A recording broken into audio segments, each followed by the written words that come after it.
I am a well in this great land, looking at its millions of boys and girls to draw from me the inexhaustible divinity and spread His grace everywhere as does the water drawn from a well. This is my story. The story of the son of Jainul Abdin and Ashama. The story of a lad who sold newspapers to help his brother. The story of a pupil reared by Shiva Subramanya Iyer and Ayadure Solomon. The story of a student taught by teachers like Pandale. The story of an engineer spotted by M.J.K. Menon and groomed by the legendary Professor Sarabhai. The story of a scientist tested by failures and setbacks. The story of a leader supported by a large team of brilliant and dedicated professionals.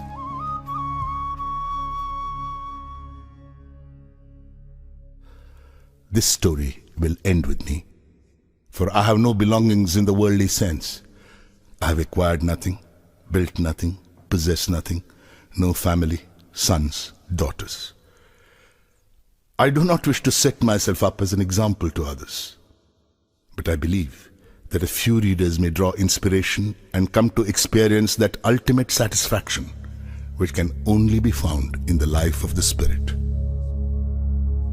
God's providence is your inheritance.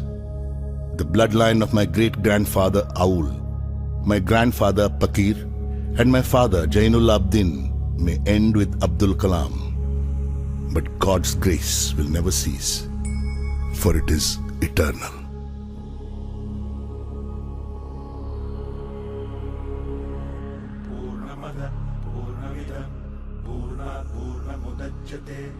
पूर्णस्य पूर्णमादाय पूर्णमेवावशिष्यते ॐ पूर्णमदः पूर्णमिदं पूर्णात् पूर्णमुदच्यते पूर्णस्य पूर्णमादाय पूर्णमेवावशिष्यते पूर्णमदः पूर्णमिदं पूर्णात् पूर्णमुदच्यते पूर्णस्य पूर्णमादाय पूर्णमेवावशिष्यते पूर्णमदः पूर्णमिदं पूर्णात् पूर्णमुदच्यते पूर्णस्य पूर्णमादाय पूर्णमेवावशिष्यते.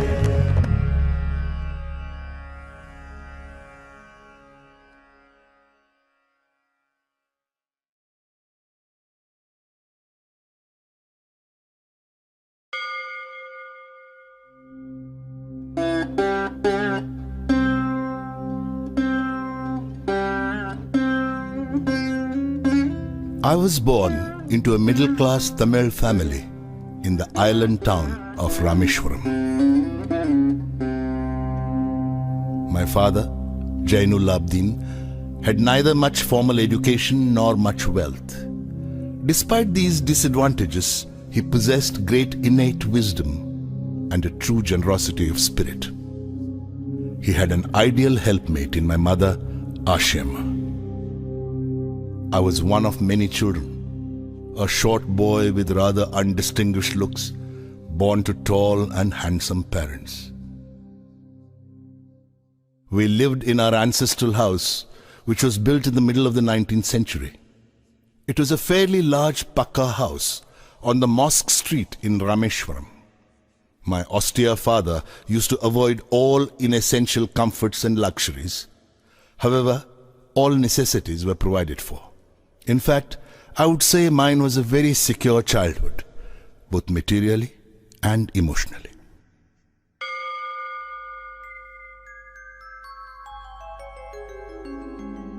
The famous Shiva temple, which makes Rameshwaram so sacred to pilgrims, was about a 10-minute walk from our house.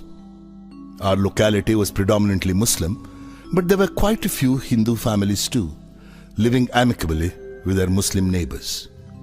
There was a very old mosque in our locality where my father would take me for evening prayers.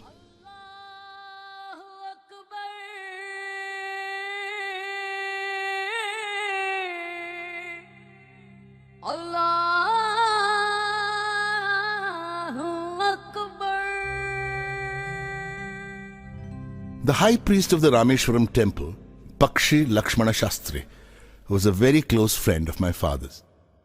One of the most vivid memories of my early childhood is of the two men, each in his traditional attire, discussing spiritual matters. My father could convey complex spiritual concepts in very simple, down-to-earth Tamil. He once told me, "When troubles come, try to understand the relevance of your sufferings. Adversity always presents opportunities for introspection."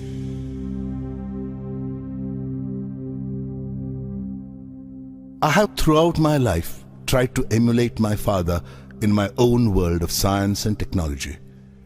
I feel convinced that there exists a divine power that can lift one up from confusion, misery, melancholy, and failure, and guide one to one's true place.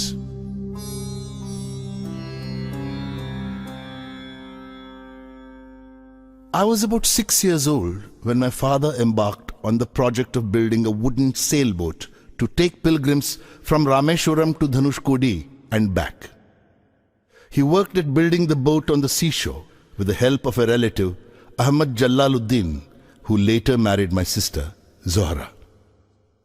Ahmad Jalaluddin became a close friend of mine, despite the difference of 15 years in our ages. We used to go for long walks together every evening. As we started from Mosque Street, our first halt would be at the imposing temple of Lord Shiva, where we would circle around the temple with the same reverence as any other pilgrim. Jalaluddin's schooling had been limited, principally because of his family's straitened circumstances. At the time I speak of, he was the only person on the entire island who could write English. He wrote letters for almost anybody in need. Jalaluddin always spoke to me about educated people, of scientific discoveries, of contemporary literature, and of the achievements of medical science. Another person who greatly influenced my childhood was my first cousin, Shamsuddin. He was the sole distributor for newspapers in Rameshwaram and a one-man operation. The newspapers would arrive at Rameshwaram station by the morning train. The Second World War broke out in 1939 when I was 8 years old. Soon India was forced to join the Allied forces and something like a state of emergency was declared. The first casualty came in the form of the suspension of the train halt at Rameshwaram station. The newspapers now had to be bundled and thrown out from the moving train on the Rameshwaram road between Rameshwaram and Dhanushkodi. That forced Shamsuddin to look for a helping hand to catch the bundles, and, as if naturally, I filled the slot. Shamsuddin helped me earn my first wages. Every child is born with some inherited characteristics into a specific socio-economic and emotional environment and trained in certain ways by figures of authority. I inherited honesty and self-discipline from my father. From my mother, I inherited faith in goodness and deep kindness.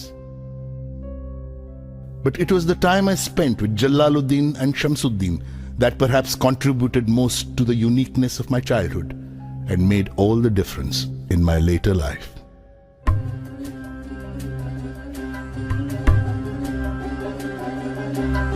தந்தை மகற்கு ஆற்றும் நன்றி அபயத்து முந்தி இருப்பச்செயல்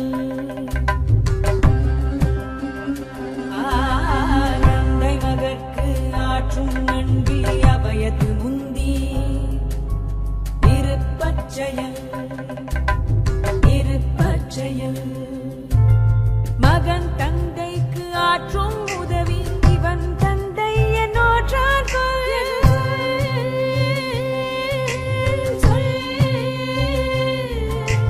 மகன் தந்தைக்கு ஆற்றும் உதவி இவன் தந்தை என்னோற்றார் தந்தை மகற்கு ஆற்றும் நன்றி அபயத்து முந்தி இருப்பச்செயல்.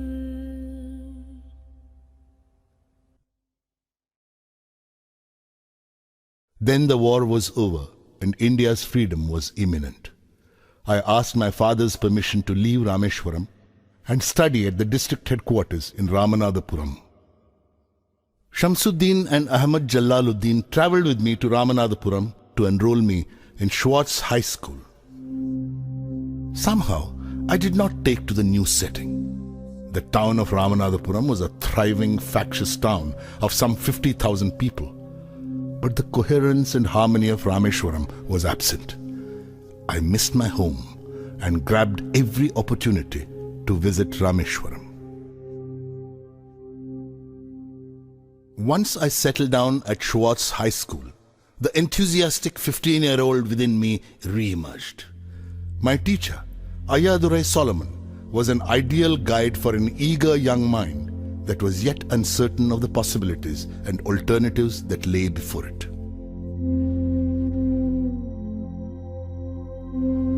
During my stay at Ramanathapuram, my relationship with him grew beyond that of teacher and pupil. Ayadurai Solomon used to say, "To succeed in life and achieve results, you must understand and master three mighty forces: desire, belief, and expectation." Ayadurai Solomon, who later became a reverend, taught me that before anything I wanted could happen, I had to desire it intensely and be absolutely certain it would happen. To take an example from my own life, I had been fascinated by the mysteries of the sky and the flight of birds from early childhood. I used to watch cranes and seagulls soar into flight and long to fly. Simple provincial boy though I was convinced that one day I too would soar up into the skies. Indeed, I was the first child from Rameshwaram to fly.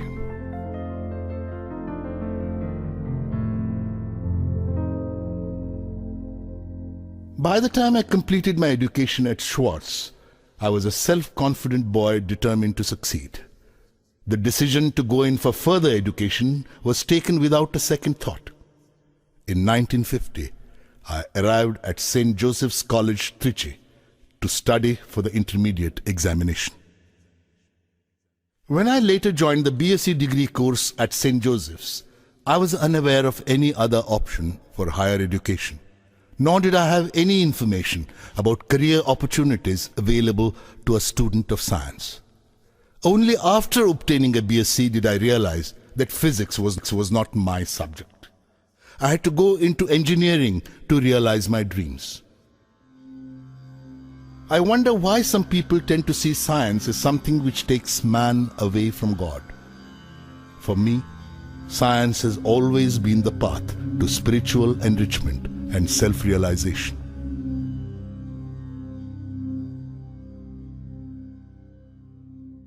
I managed to be on the list of selected candidates to Madras Institute of Technology, MIT. But admission to this prestigious institution was an expensive affair. Around 1,000 rupees was required, and my father could not spare that much money. My sister, Zohra, mortgaged her gold bangles and chain to settle my fee. I was deeply touched by her determination to see me educated and by her faith in my abilities.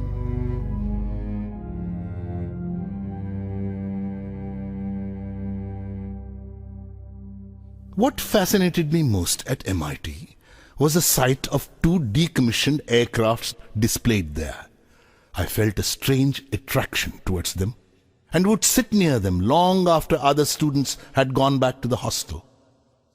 After completing my first year, when I had to opt for a specific branch, I almost spontaneously chose aeronautical engineering. In the course of my education at MIT, 3 teachers shaped my thinking: Professor Sponder, Professor K.A.V. Pandale, and Professor Narsingrao. Professor Sponder taught me technical aerodynamics. I consulted him before opting for aeronautical engineering. He told me that one should never worry about one's future prospects. Instead, it was more important to lay sound foundations, to have sufficient enthusiasm and an accompanying passion for one's chosen field of study. I myself would like to tell all novitiate engineering students that when they choose their specialization, the essential point is to consider whether the choice articulates their inner feelings and aspirations. Professor K.A.V. Pandalai taught me aerostructure design and analysis. He was a cheerful, friendly and enthusiastic teacher who brought a fresh approach to every year's teaching course. Professor Narsingh Rao was a mathematician who taught us theoretical aerodynamics. After attending his classes, I began to prefer mathematical physics to any other subject.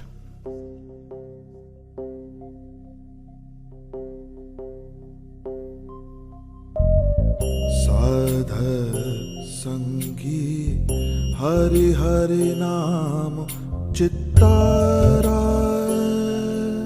चित्तारा साध संगी हरि हरि नाम चित्तारा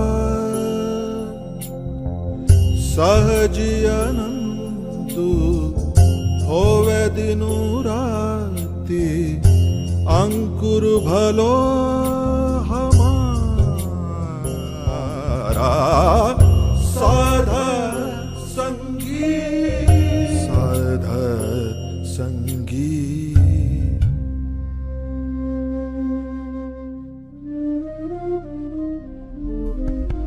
गुरुपुरा भेटियो बड़ भागी गुरुपुरा भेटियो बड़ भागी जाको अंतु न पारावारा अंतु न पारावारा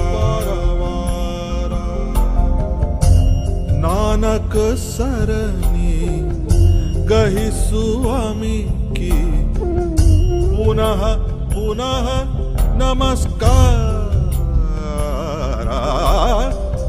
साध संगी साध संगी.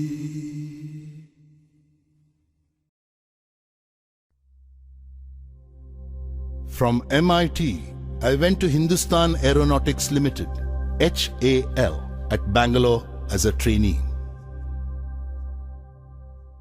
Two alternative opportunities for employment, both close to my long-standing dream of flying, presented themselves before me when I came out of HAL as a graduate aeronautical engineer. One was a career in the Air Force, and another was a job at the Directorate of Technical Development and Production at the Ministry of Defense. I applied for both. The interview calls arrived from both the places almost simultaneously. I was asked to reach Dehradun by the Air Force recruitment authorities and Delhi by DTD and P.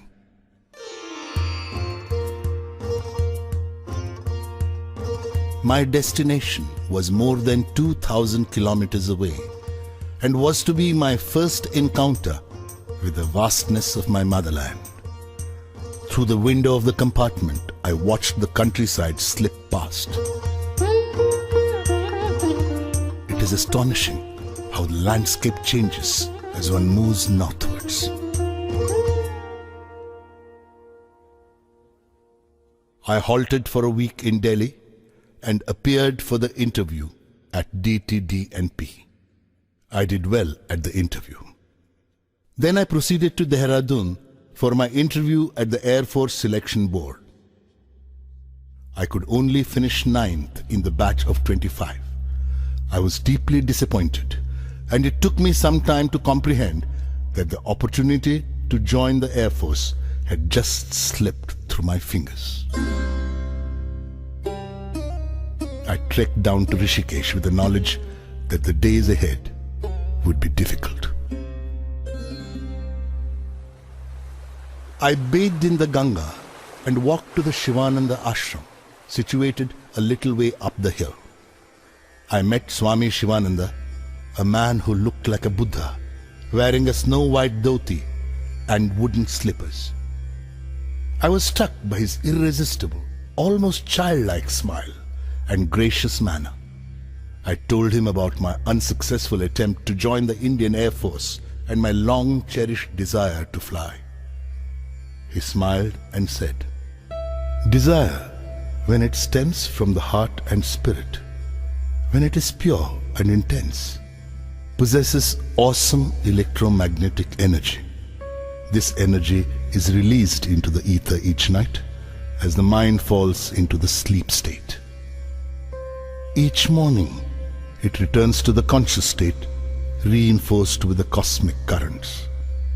That which has been imaged will surely and certainly be manifested.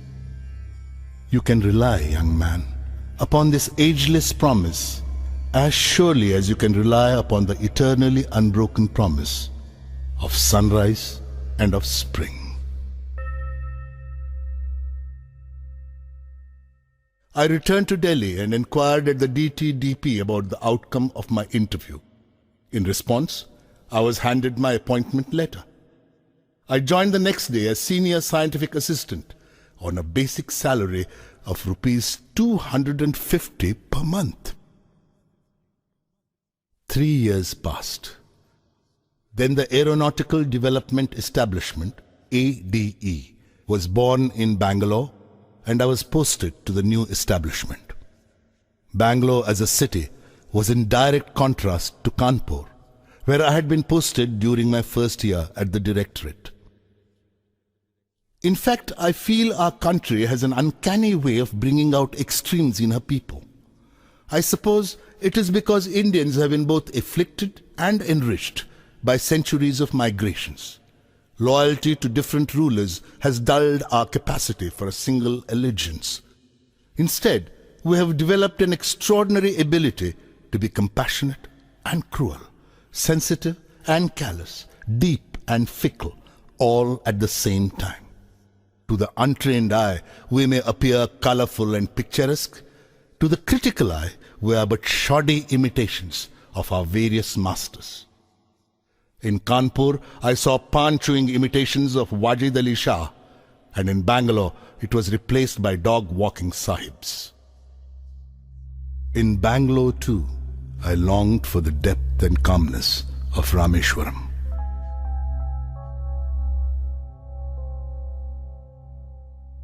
The workload at ADE during the first year was quite light. A project team was formed to design and develop an indigenous hovercraft prototype in 3 years. The hovercraft, completed ahead of schedule, was christened Nandi, after the bull ridden by Lord Shiva. For a prototype, the form, fit and finesse was beyond our expectations. However, to my great disappointment, the project became mired in controversies and had to be shelved. Professor M.G.K. Menon, director of the Tata Institute of Fundamental Research, paid us a surprise visit one day. Asking me several questions about Nandi, he requested a 10-minute ride in the hovercraft with me. A week later, I got a call from INCOSPA, the Indian Committee for Space Research. I went to Bombay to attend the interview for the post of a rocket engineer. I was interviewed by Dr. Vikram Sarabhai along with Professor M.G.K. Menon and Mr. Saraf, then the Deputy Secretary of the Atomic Energy Commission. I was almost immediately struck by Dr. Sarabhai's warmth. The next evening, I was told about my selection.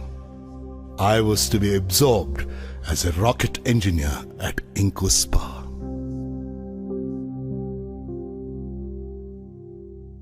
Sometime in the latter half of 1962, INCOSPA took the decision to set up the Equatorial Rocket Launching Station at Thumba, a sleepy fishing village near Trivandrum in Kerala. This was the quiet beginning of modern rocket-based research in India. Very soon after this, I was asked to proceed to America for a 6-month training program on sounding rocket launching techniques at the National Aeronautics and Space Administration, NASA. I took some time off before going abroad and went to Rameshwaram.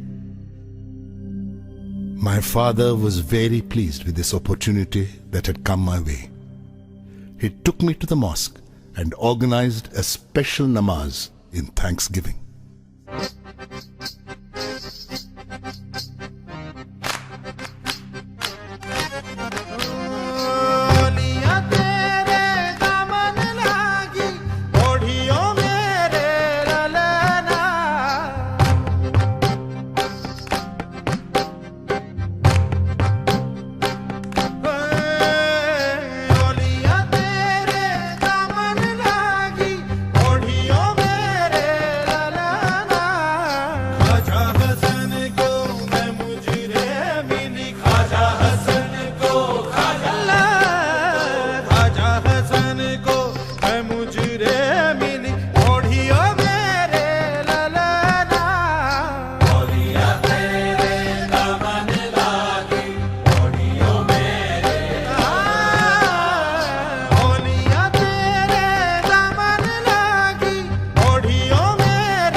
I started my work at NASA at the Langley Research Center in Hampton, Virginia.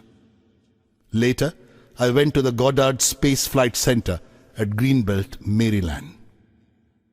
My impression of the American people can be summarized by a quotation from Benjamin Franklin. Those things that hurt instruct. I realized that people in this part of the world meet their problems head on. What makes life in Indian organizations difficult is the widespread prevalence of contemptuous pride. It stops us from listening to our juniors, subordinates, and people down the line. You cannot expect a person to deliver results if you humiliate him, nor can you expect him to be creative if you abuse him or despise him. The line between firmness and harshness, between strong leadership and bullying, between discipline and vindictiveness is very fine. But it has to be drawn. On the 21st of November 1963, soon after my return from NASA, India's first rocket launch took place. It was a sounding rocket called Nike Apache, made at NASA. After the successful launch of Nike Apache, Professor Sarabhai chose to share with us his dream of an Indian satellite launch vehicle. The development of Indian rockets in the 20th century can be seen as a revival of the 18th century dream of Tipu Sultan. When Tipu Sultan was killed, the British captured more than 700 rockets and subsystems of 900 rockets in the Battle of Tirukkanhalli in 1799. His army had 27 brigades called Kushuns, and each brigade had a company of rocketmen called Jurks. These rockets had been taken to England by William Congreve and were subjected by the British to what we call reverse engineering today. With the death of Tipu, Indian rocketry also met its demise, at least for 150 years. Rocketry was reborn in India thanks to the technological vision of Prime Minister Jawaharlal Nehru. Professor Sarabhai took the challenge of giving physical dimensions to this dream. Very many individuals with myopic vision questioned the relevance of space activities in a newly independent nation which was finding it difficult to feed its population. But neither Prime Minister Nehru nor Professor Sarabhai had any ambiguity of purpose.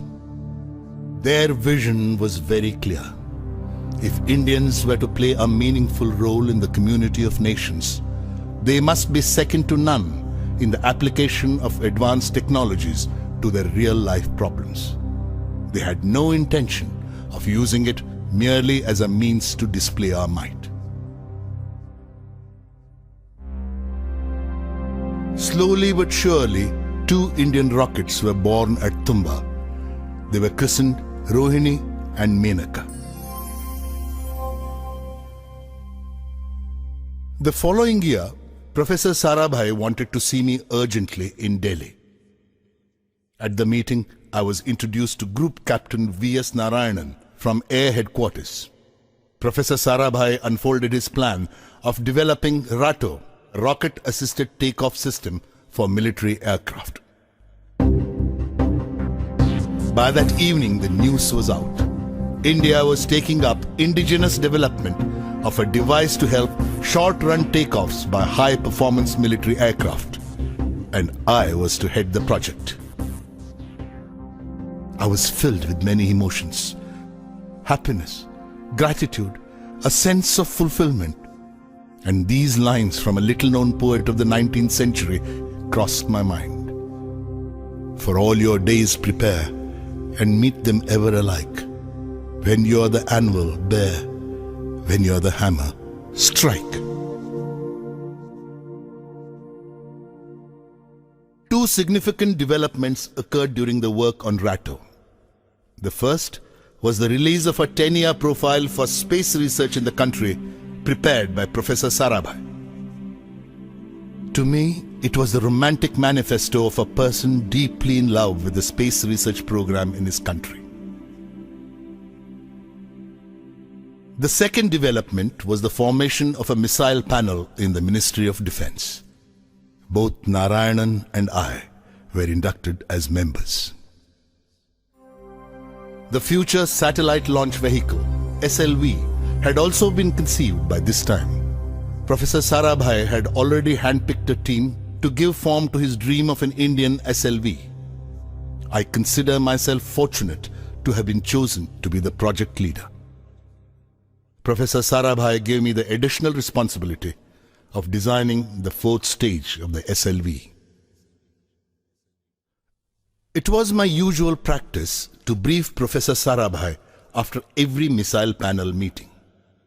After attending one such meeting in Delhi, on the 30th of December 1971, I was returning to Trivandrum. Professor Sarabhai was visiting Tumba that very day to review the SLV design. I spoke to him on the telephone from the airport lounge about the salient points that had emerged at the panel meeting. He instructed me to wait at the Trivandrum airport and to meet him there. When I reached Trivandrum, a pall of gloom hung in the air. I was informed that Professor Sarabhai was no more. He had passed away a few hours ago following a cardiac arrest. I was shocked to the core. It had happened within an hour of our conversation. It was a great blow to me.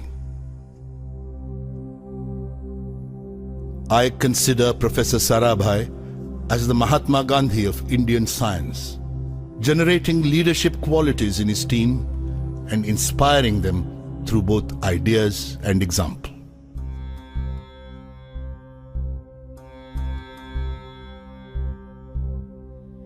Nanati batuku natakamu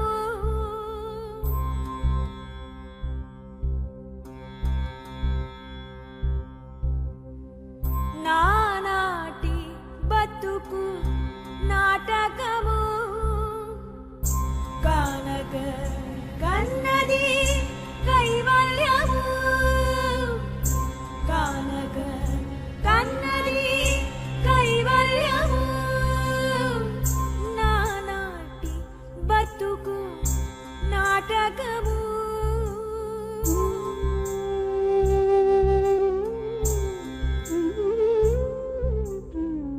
తెగదు పాపము తీరదు పుణ్యము నగి నగి కాలము నాటకము తెగదు పాపము తీరదు పుణ్యము నగి నగి కాలము నాటకము యగువన Shri వెంకటేశ్వరుడే యగువన Shri వెంకటేశ్వరుడే గగనము మీదిది కైవల్యము గగనము మీదిది కైవల్యము కైవల్యము.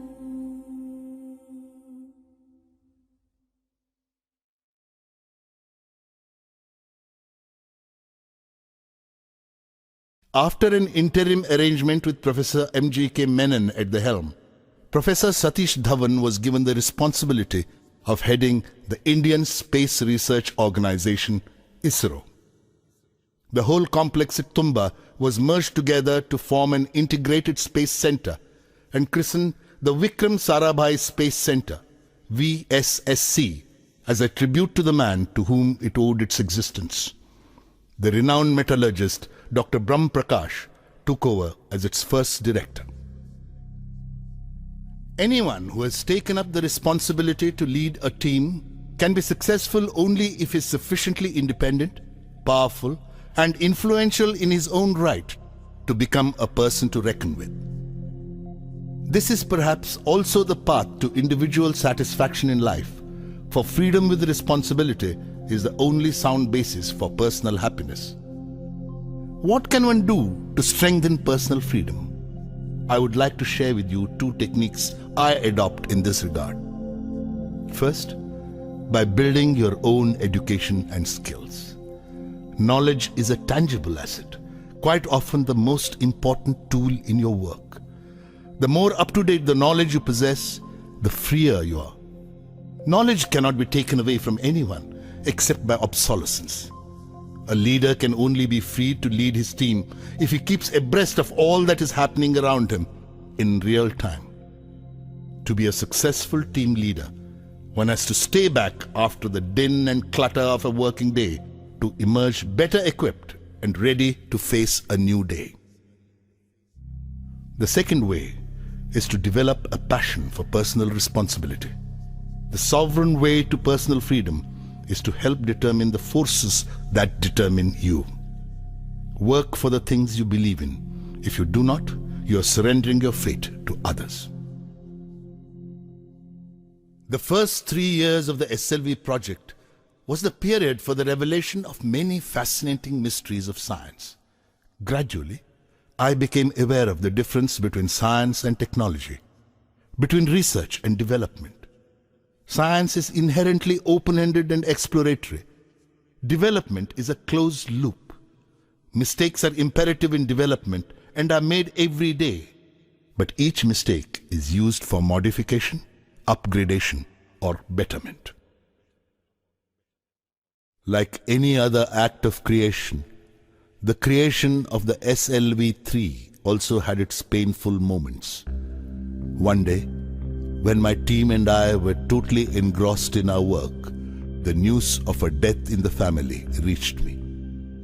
My brother-in-law and mentor, Janab Ahmad Jalaluddin, was no more. For a couple of minutes, I was immobilized. When I could focus on my surroundings once more, I realized that with Jalaluddin, a part of me had passed away. Traveling overnight in a combination of district buses, I reached Rameshwaram only the next day. I had no words for Zohra or for my niece Mehboob, both of whom were crying uncontrollably. I had no tears to shed. For many days back in Tumba, I felt a sense of futility I had never known before about everything I was doing. I had long talks with Professor Dhawan. He told me that my progress on the SLV project would bring me solace. The confusion would first lessen and would later pass away altogether. In 1976, my father, Jainul Abdin, who had lived on Rameshwaram Island for 102 years, passed away, leaving behind 15 grandchildren and 1 great-grandson. In worldly terms, it was the death of just another old man. No public mourning was organized. No flags were lowered to half-mast.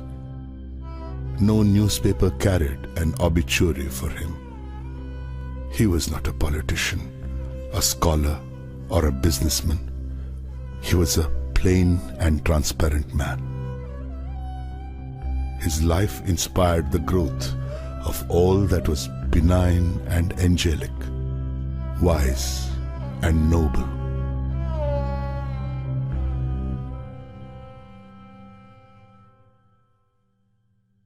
I sat for a long time with my mother, but could not speak. She blessed me in a choked voice when I took leave of her to return to Tumba.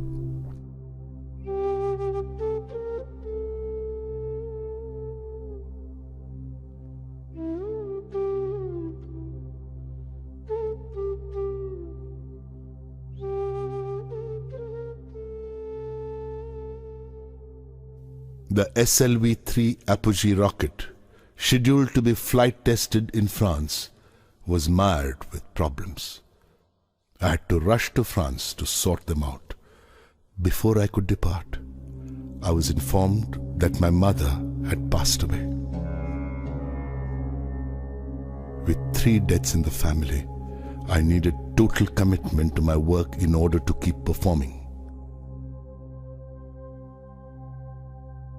The desire to work at optimum capacity leaves hardly any room for anything else.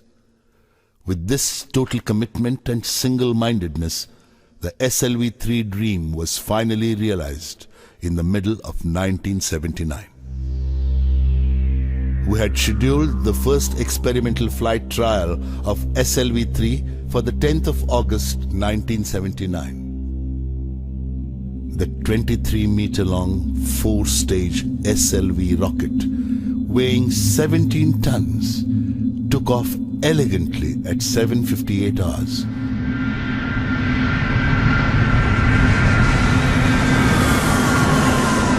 Stage 1 performed to perfection. There was a smooth transition from this stage to the second stage. We were spellbound to see our hopes flying in the form of SLV-3. Suddenly, the spell was broken. The second stage went out of control. The flight was terminated after 317 seconds, and the vehicle's remains, including my favorite 4th stage with the payload, splashed into the sea, 560 kilometers off Sriharikota. The incident caused us profound disappointment. I felt a strange mix of anger and frustration. Completely drained, mentally as well as physically, I went straight to my room and slumped onto the bed. A gentle touch on my shoulder woke me up. It was late in the afternoon, almost approaching evening. I saw Dr. Brahm Prakash sitting by my bedside. I was deeply touched by his affection and concern. I was sad, but not alone.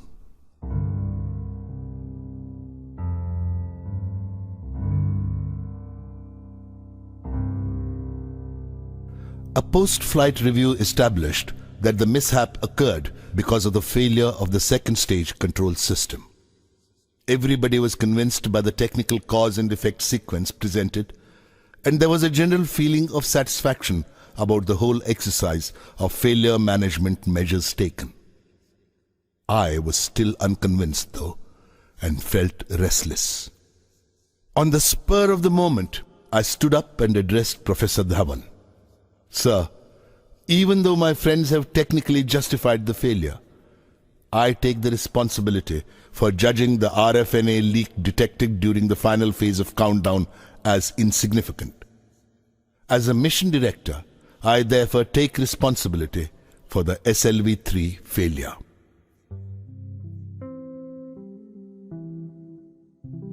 The pursuit of science is a combination of great elation and great despair. I went over many such episodes in my mind. the idea that a man could land on the moon, developed by a Russian mathematician, was realized after nearly 4 decades and by the United States at that. Professor Chandrasekhar had to wait nearly 50 years before receiving the Nobel Prize for his discovery of the Chandrasekhar limit, a discovery made while he was a graduate student at Cambridge in the 1930s. How many failures must Von Braun have gone through before his Saturn launch vehicle put man on the moon? To live only for some unknown future is superficial. It's like climbing a mountain to reach the peak without experiencing its sides. The sides of the mountain sustain life, not the peak. This is where things grow, experience is gained, and technologies are mastered. The importance of the peak lies only in the fact that it defines the sides. I went in little steps, just one step after another, but each step towards the top.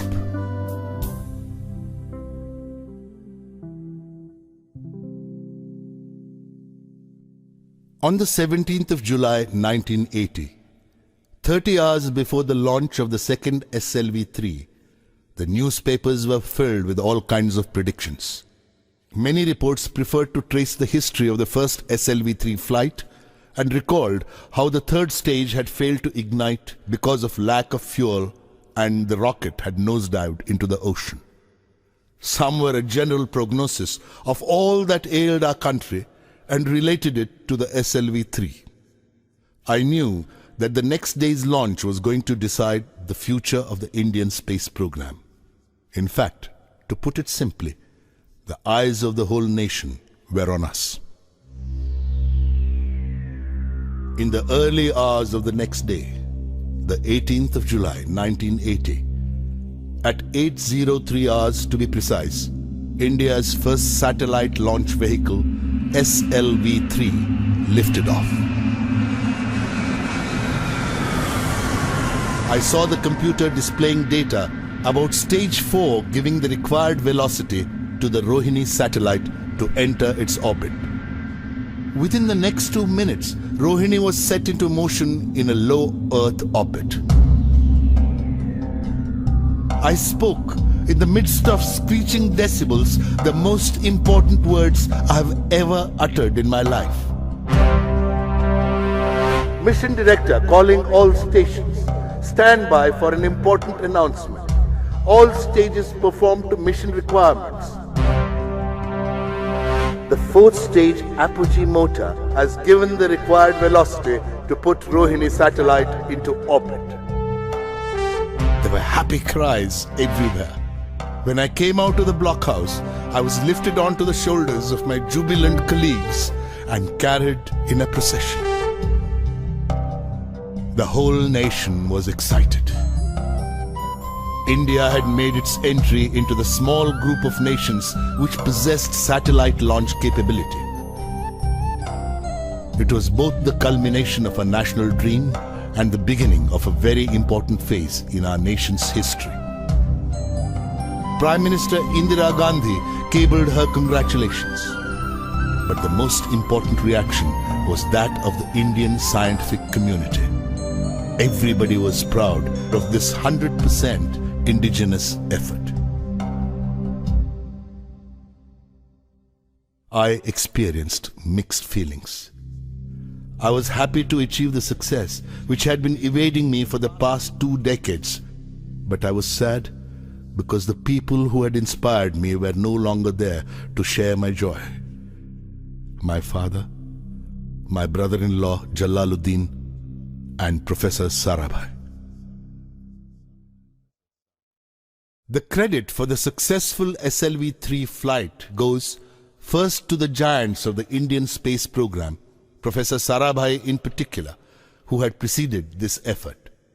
Next, to the hundreds of VSSC personnel who had through sheer willpower proved the mettle of our countrymen, and also, not least, to Professor Dhawan and Dr. Brahmprakash, who had led the project. Within a month of the SLV-3 success, I received a call from Professor Dhawan in Delhi asking me to join him the next morning to meet the Prime Minister, Mrs. Indira Gandhi. I had a small problem. It had to do with my clothes. I was dressed casually, as is my wont, and wearing slippers, not by any standards of etiquette, suitable attire in which to meet the Prime Minister. When I told Professor Dhawan about this problem, he told me not to worry about my dress. "You are beautifully clothed in your success," he quipped. Professor Dhawan and I arrived at the Parliament House Annex the next morning. There were about 30 members of the Lok Sabha and Rajya Sabha in the room. Professor M.G.K. Menon and Dr. Nag Chowdhury were also present. Srimati Gandhi spoke to the members about the success of the SLV-3 and lauded our achievement. In January 1981, the renowned nuclear scientist, Professor Raja Ramanna, invited me for a private meeting. The Devil missile program had been shelved in spite of tremendous achievements made by Narayanan and his team at the Defence Research and Development Laboratory, DRDL. The entire program of military rockets was reeling under a persistent apathy. Professor Ramanna asked me if I would like to join DRDL and shoulder the responsibility of shaping their guided missile development program. I felt honored by the esteem in which Professor Ramanna held me. Republic Day 1981 brought with it a pleasant surprise: the conferment of the Padma Bhushan Award on me. I filled my room with the music of Bismillah Khan's Shehnai.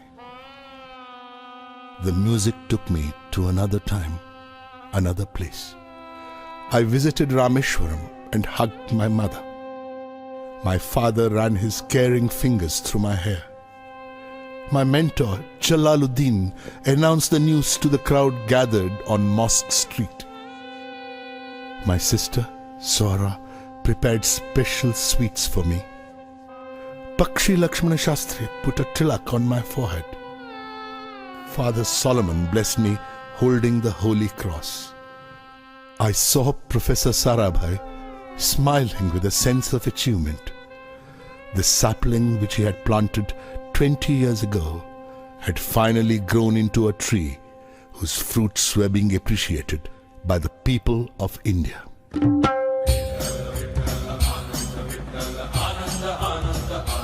ओ आनंदाचे डोही आनंद तरंग आनंदाचे डोही आनंद तरंग आनंदाची अंग आनंदाचे आनंदाची अंग आनंदाचे आनंदाचे डोही आनंद तरंग आनंदाचे डोही आनंद तरंग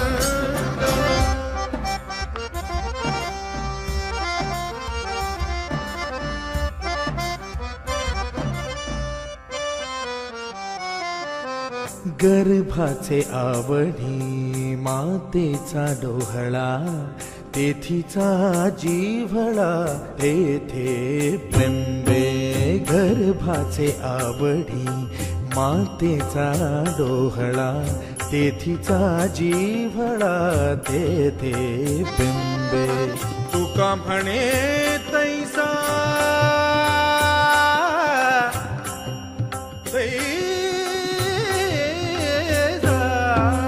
तुका म्हणे तैसा ओतला ठसा अनुभव सरीसा मुखाला आनंदाचे डोई आनंद तरंग आनंदाची अंग आनंदाचे आनंदाचे डोई आनंद तरंग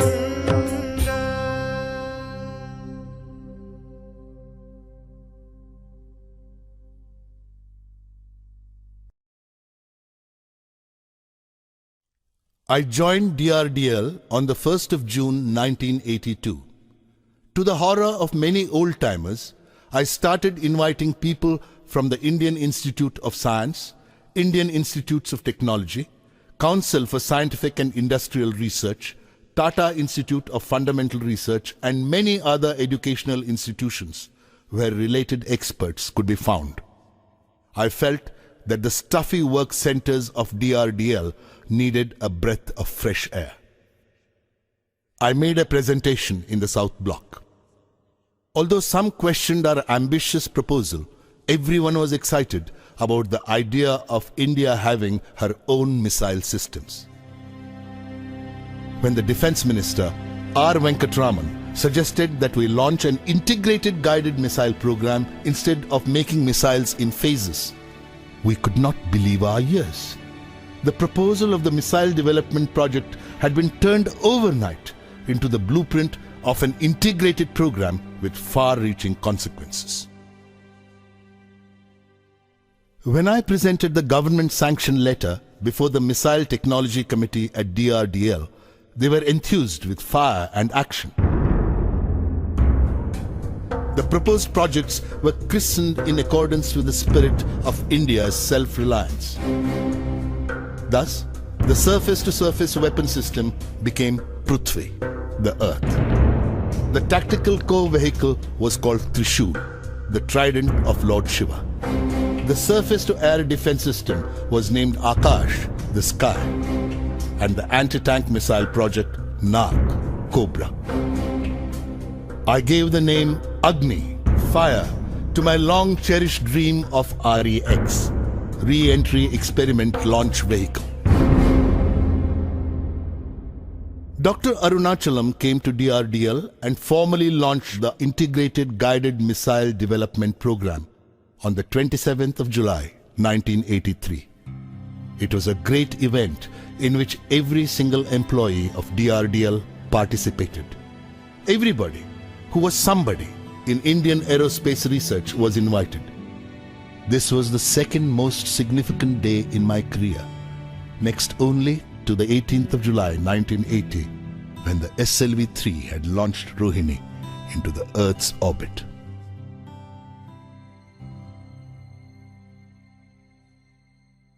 The launch of the Integrated Guided Missile Development Program was like a bright flash on the Indian scientific firmament. Missile technology had been considered the domain of a few selected nations in the world. People were curious to see how we were going to achieve all that was promised.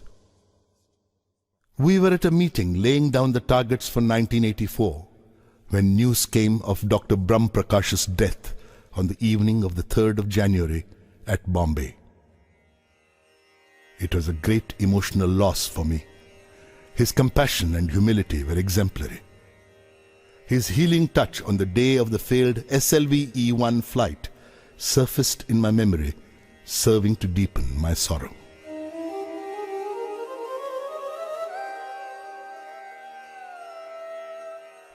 If Professor Sarabhai was the creator of VSSC, Dr. Brahm Prakash was the executor. He had nurtured the institution when it most needed nourishment. His humility mellowed me and helped me discard my aggressive approach. His humility did not consist merely in being modest about his talents or virtues, but in respecting the dignity of all those who worked under him and in recognizing the fact that no one is infallible, not even the leader.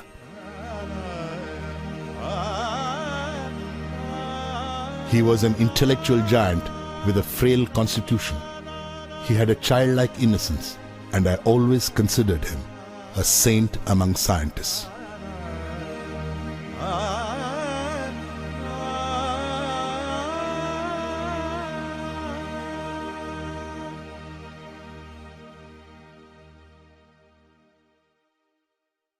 Prime Minister Indira Gandhi expressed her desire to personally apprise herself of the progress of the Integrated Guided Missile Development Program. The entire organization was filled with an aura of excitement. On the 19th of July, 1984, Srimati Gandhi visited DRDL. Prime Minister Indira Gandhi was a person with a tremendous sense of pride in herself in her work, and in her country. The esteem in which she held our work in the field of guided missiles boosted our morale immensely. We were working on the action plan that had emerged from the earlier month's review when the news of Srimati Gandhi's assassination broke.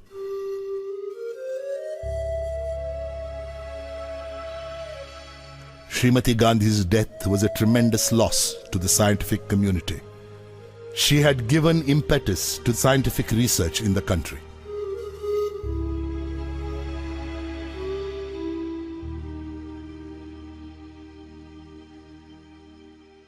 Her son, Rajiv Gandhi, took over as the new Prime Minister of India.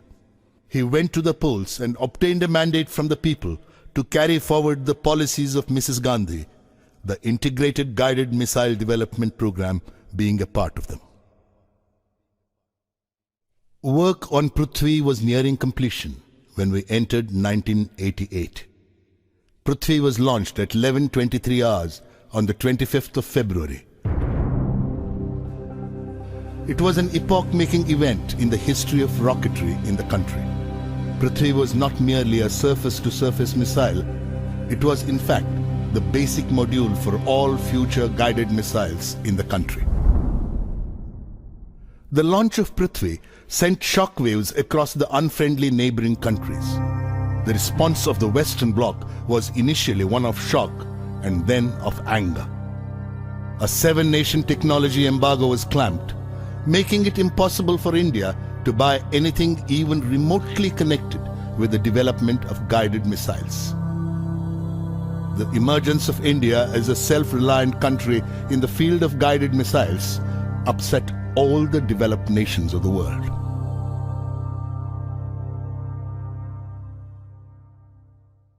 The Agni team was comprised of more than 500 scientists. Many organizations were networked to undertake this huge effort of launching Agni. The Agni launch had been scheduled for the 20th of April 1989. This was going to be an unprecedented exercise. Unlike space launch vehicles, a missile launch involves wide-ranging safety hazards. All activities preparatory to the launch went according to schedule. We had decided to move the people living in nearby villages to safety at the time of the launch. This attracted media attention and led to much controversy. By the time the 20th of April 1989 arrived, the whole nation was watching us. Foreign pressure was exerted through diplomatic channels to abort the flight trial, but the Indian government stood behind us like a rock and staved off any distraction to our work. We were at T14 seconds when the computer signaled hold, indicating that one of the instruments was functioning erratically. This was immediately rectified. Meanwhile, the downrange station asked for a hold. In another few seconds, multiple holds were necessitated, and this resulted in irreversible internal power consumption. We had to abort the launch. The missile had to be opened up to replace the onboard power supplies. The press was up in arms and fielded various interpretations of the postponement of the flight to suit the fancies of their readership. Cartoonist Sudhir Dar sketched a shopkeeper returning a product to the salesman, saying that like Agni, it would not take off. Another cartoonist showed one Agni scientist explaining that the launch was postponed because the press button did not make contact. The Hindustan Times showed a leader consoling press reporters. There is no need for any alarm. It's a purely peaceful, non-violent missile. After a detailed analysis conducted virtually round the clock for the next 10 days, our scientists had the missile ready for launch on the 1st of May, 1989. But again, during the automatic computer checkout period at T10 seconds, a hold signal was indicated. A closer inspection showed that one of the control components, S1 TVC, was not working according to the mission requirements. the launch had to be postponed yet again. Now, such things are very common in rocketry and quite often happen in other countries too. But the expectant nation was in no mood to appreciate our difficulties. The Hindu carried a cartoon by Keshav, showing a villager counting some currency notes and commenting to another, "Yes, it's the compensation for moving away from a hut near the test site. A few more postponements and I can build a house of my own." Another cartoonist designated Agni as IDBM, intermittently delayed ballistic missile. Amul's cartoon suggested that what Agni needed was to use their butter as fuel. Detailed analysis of the component failure during the second attempt led to the refurbishment of the control system. Finally, the launch was scheduled for the 22nd of May. The previous night, Dr. Arunachalam, General K.N. Singh and I were walking together with the Defense Minister, K.C. Pant. It was a full moon night. It was high tide, and the waves crashed and rolled as if singing of God's glory and power. Would we succeed with the Agni launch tomorrow? This question was foremost in all our minds.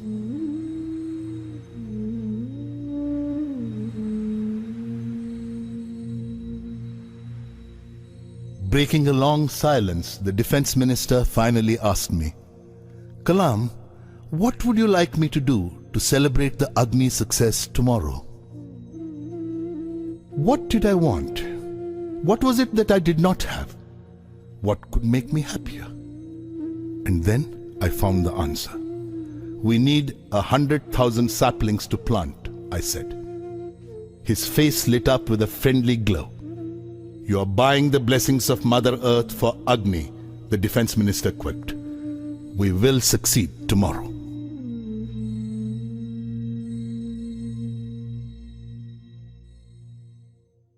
The next day, Agni took off at 7:10 hours. It was a perfect launch. The missile followed a textbook trajectory. All flight parameters were met. It was like waking up to a beautiful morning from a nightmarish sleep. We had reached the launch pad after 5 years of continuous work at multiple work centers. We had lived through the ordeal of a series of snags in the last 5 weeks. We had survived pressure from everywhere to stop the whole thing, but we had done it at last. It was one of the greatest moments of my life. A mere 600 seconds of elegant flight washed off our entire fatigue in an instant. What a wonderful culmination of our years of labor. I wrote in my diary that night, "Do not look at Agni as an entity directed upward to deter the ominous or exhibit your might. It is fire in the heart of an Indian. Do not even give it the form of a missile, as it clings to the burning pride of this nation, and thus is bright." Prime Minister Rajiv Gandhi called the Agni launch a major achievement in our continuing efforts to safeguard our independence and security by self-reliant means. The technology demonstration through Agni is a reflection of our commitment to the indigenous development of advanced technologies for the nation's defense. Till the Agni launch, the Indian Armed Forces had been structured for a strictly defensive role, to safeguard our nation, to shield our democratic processes from the turbulence in the countries around us, and to raise the cost of any external intervention to an unacceptable level. With Agni, India had reached the stage where she had the option of preventing wars involving her. Swadharmam api chavekshya na vikampitum arhasi dharmyati yuddhachreyo kshatriyasya na vidyate. Swadharmam api chavekshya na vikampitum arhasi dharmyati yuddhachreyo kshatriyasya na vidyate. यदच्चेत्त्वम् इमं धर्म्यं सङ्ग्रामं न करिष्यसि तदा स्वधर्मं कीर्तिं च हित्वा पापम् अवाप्स्यसि हित्वा पापम् अवाप्स्यसि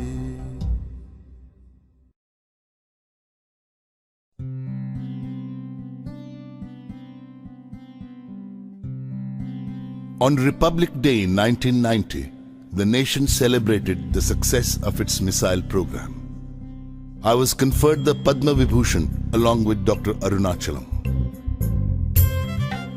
Memories of the Padma Bhushan awarded a decade ago came alive. I still lived more or less as I had lived then, in a room 10 feet wide and 12 feet long, furnished mainly with books, papers, and a few pieces of hired furniture. The only difference was at that time my room was in Trivandrum and now it was in Hyderabad. The mess bearer brought me my breakfast of idlis and buttermilk and smiled in silent congratulation for the award. I was touched by the recognition bestowed on me by my countrymen.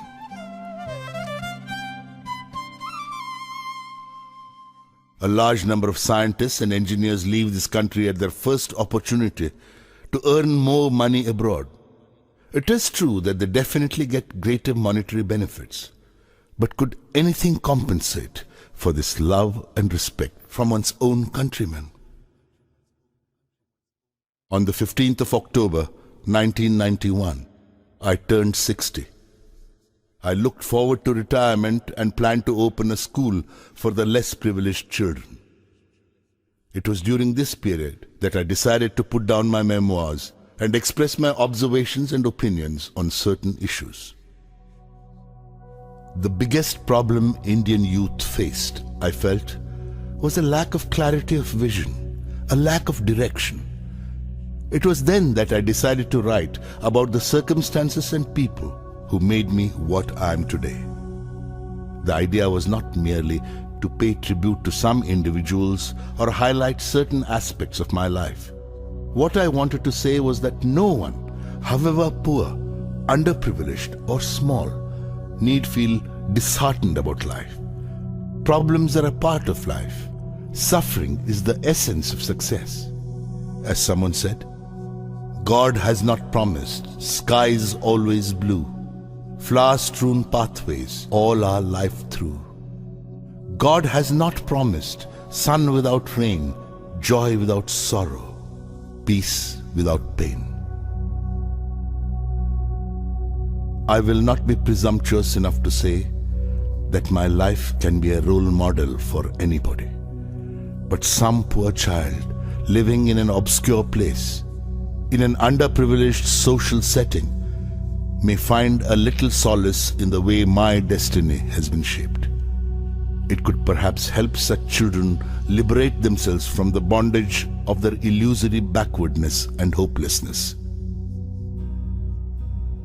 Irrespective of where they are right now, they should be aware that God is with them.